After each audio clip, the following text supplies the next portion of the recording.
September 14, 2021. Ama Mirna! Woo! Congrats po kay Ama Mirna.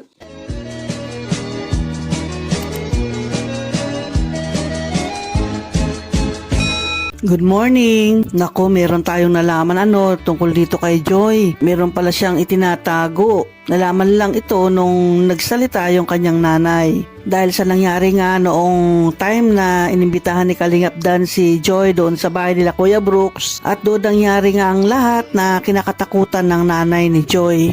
Dahil nakita niya yung anak niya doon, si Kuya Brooks ay hindi tanggap si Joy yung time na yon. At si Joy ay ngingiti-ngiti lang, pero yun pala may tinatago siya. Ninervyos ng gusto yung nanay niya noong napanood niya yon. Hindi na nga niya itinuloy yung kanyang panonood dahil sa umiyak na siya ng umiyak dahil alam niya kung anong mangyayari sa anak niya. Siya kasi ang nakakaalam kung ano yung kalagayan ni Joy. Dahil anak niya yan, mula pagkabata alam niya ang nangyayari kay Joy kung si Joy ay na sumasama ang loob. Hindi lang daw umiimik yan, hindi sumasagot. Pagiti-ngiti lang yan, pero deep inside, yung kanyang saman loob ay nakakimkim lang yan. Kaya nung napanood ni nanay yon, naku, magdamag daw na umiyak, hindi na nakatulog. At hindi rin niya tinapos yung video na yon. Nung nagagalit si Kuya Brooks nga, bakit nandun si Joy sa bahay nila, na yun pala ay isang prank lang. Prank lang yun. Hindi naman talaga ganun si Kuya Brooks. Talaga mabait naman talaga si Kuya Brooks. Yun lang, napagkasunduan lang na i-prank si Joy. Mabuti na lang si Joy at nakayanan niya yung pangyayaring yun. At tinanggap naman niya yung mga sorry, tinanggap naman niya na yun ay isang prank lang, at kinonfort naman siya ni Kalingap Dan. Yun nga yung sinasabi ko nga na si Joy ay may tinatago pala. Meron pala siyang isang sikreto na ang nanay lamang niya ang nakapagbigay ng ng kaliwanagan o nagpahayag, nagbunyag doon sa sikreto ni Joy. Nay, naiyak daw po kayo nung na-prank namin si Joy. Sorry na po. Galit po kayo kay Kuya Brooks? Grabe, magdamag ako, hindi na nakakatulog. Yan na talaga ako nang... Bakit na, akala niyo po totoo na ganun po? Ko pa lang, hindi na ako nanood, naiiyak na ako, pati yung bunso ko, ginising ko talaga. Bakit po? Anong...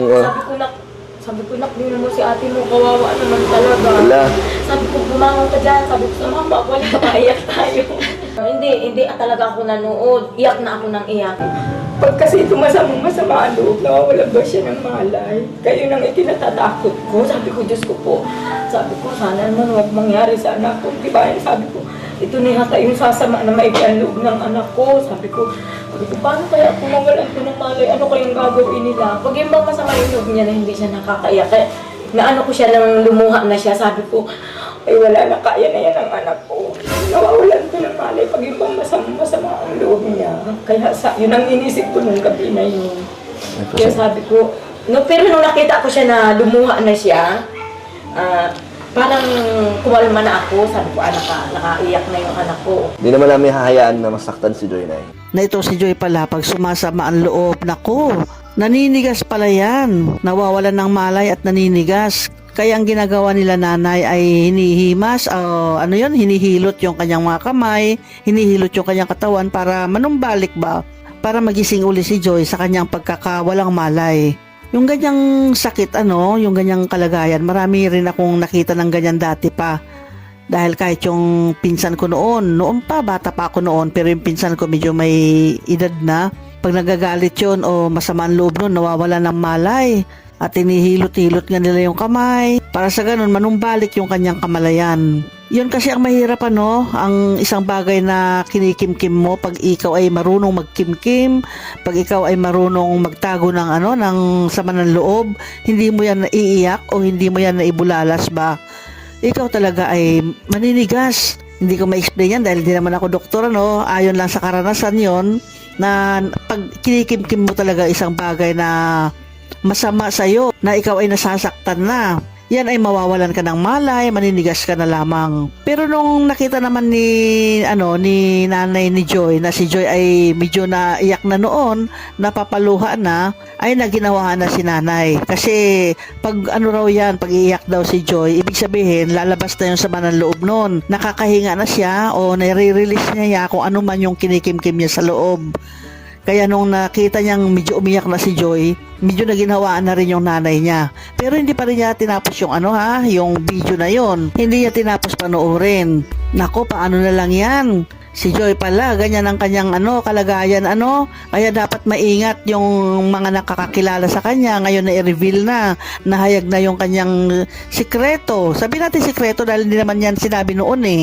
Ngayon lang nalaman dahil may nangyari nga. Ngayong alam na, dapat maingat na yung mga nakapaligid sa kanya. Maging maingat na yung mga kasama niya na hindi dapat siya magkaroon ng kaaway. Hindi siya dapat magkaroon ng sama ng loob o kinikim-kim ba ganon. Palagay ko yung mga ganyan, ang alam ko hindi lang yung sama ng loob ang nakaka-trigger kung bakit ka naninigas, maging yung yung sobrang saya rin, sobrang saya mo, ganyan din ang mangyayari. Sobra yung saya mo, sobra yung lungkot mo, sobra yung sama ng loob mo, yan ay nangyayari yan, yung nawawalan ka ng malay, naninigas ka. Kaya dapat maingat na, lalo na yung mga nakapaligid kay Joy, alam na yan, ingatan na lang na hindi mapaano o hindi mapahamak si Joy. Ngayon, si Kalingap Dan nga ang kasakasama niya, siyempre alam natin na partner niya si Kalingap Dan, yun nga Dan Joy, di ba? Alam na ni Kalingap Dan yan, kaya magpoprotekta na rin si Kalingap Dan doon sa kalagayan ni Joy. Ingatan naman niya yan, hindi naman niya pababayaan, palagay ko lang. At saka si Kalingap Dan, dapat hindi siya magbigay din ng sama ng loob kay Joy. Pasayahin niya lagi, pero wag naman sobrang saya naman. Dahil ganyan din ang mangyayari. Sobrang saya, sobrang lungkot, hindi pwede yan kay Joy. Yang ngayon, nalaman na natin yung kalagayan ni Joy na ganyan nga siya, kaya dapat maingat na lang ang Kalinga paano makitungo sa kanya. Kaya pala si Joy, napansin natin na hindi yan sumasagot, hindi yan umiimik pag sinasabihan, dahil sabi nga ng nanay niya na pag inaway daw yan ng mga kapatid niya, hindi na lang daw yan umiimik. Pinagtutulungan siya ng mga kapatid niya pero hindi yan lumalaban. Tahimik lang yan pero makikita mo maninigas na lang. Kaya dapat ingatan natin si Joy para lahat masaya. O, di ba? Okay, salamat muli sa inyong panonood. Hanggang sa muli po. Bye-bye!